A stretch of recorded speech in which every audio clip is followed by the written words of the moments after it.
Hi hello welcome back to Saraswati smile. ఈరోజు video ఏంటంటే మా ఇంట్లో నాన్ వెజ్ తీసుకొచ్చాను. ఇదిగో అన్నీ రెడీ చేసి పెట్టుకోవడానికి మిరియాలు అయితే దంచుతున్నా. మిరియాలు దంచి ఇలా కలపడం అలవాటు. చాలా టేస్ట్ ఉంటుంది ఈ మిరియాలు ఇలా దంచేస్తే. ఇదంతా కలిపి పెట్టుకుంటున్నా. మటన్ చికెను ఇలా కలిపి పెట్టేసి ఒక హాఫ్ అన్ అవర్ అట్లా పక్కన పెట్టేస్తే చాలా బాగుంటుంది టేస్ట్. అన్నీ కలిసి ముక్కలకు పట్టిద్ది కదా. నేను ప్రతిసారి అయితే ఇలానే చేస్తా. ఇలా రెండు కలిపేసి ఎప్పుడైనా రెండు ఏం తీసుకురాములే, అప్పుడప్పుడు ఎవరన్నా వచ్చినప్పుడు అయితే ఇలా తీసుకొస్తా. చెల్లి వాళ్ళు కూడా ఉన్నారు కదా ఇక్కడే, అందుకని చెప్పి ఇది రెండు తెప్పించాము. మటన్ చికెన్ ఇలా మూత పెట్టేసి ఉంచితే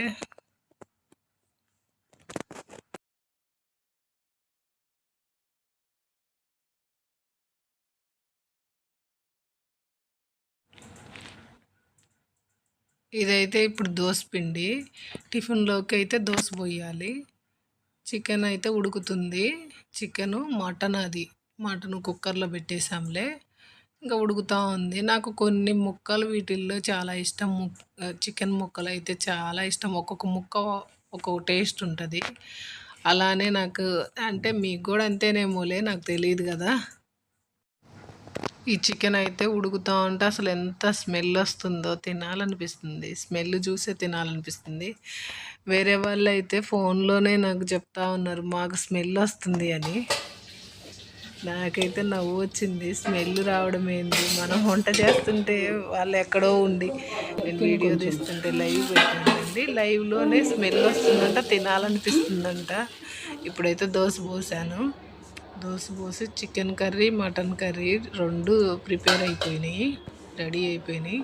ఇంకా తినడమే లేటు. ఇదైతే మధ్యాహ్నానికి బగారా రైస్ చేశాను. ఇంక ఇవైతే మార్నింగ్ తినేసాము టిఫిన్. ఇదైతే మధ్యాహ్నం పూట. ఇంక అందరం ఇక్కడే తినేస్తున్నాము. చెల్లి వాళ్ళు వచ్చారు కదా, అందరం కలిసి ఇక్కడే తింటున్నాం. ఇది మధ్యాహ్నం లంచ్లోకి. ఇది పెరుగు చట్నీ చేశాను. పెరుగు పక్కన ఇదైతే గోంగూర పచ్చడి నిన్న చేశాను కదా అది. అన్నీ కొంచెం పక్కన పెట్టేసుకున్నాను. చెప్తా ఉన్నాను నేను పెరుగు చట్నీ చేస్తున్నానని.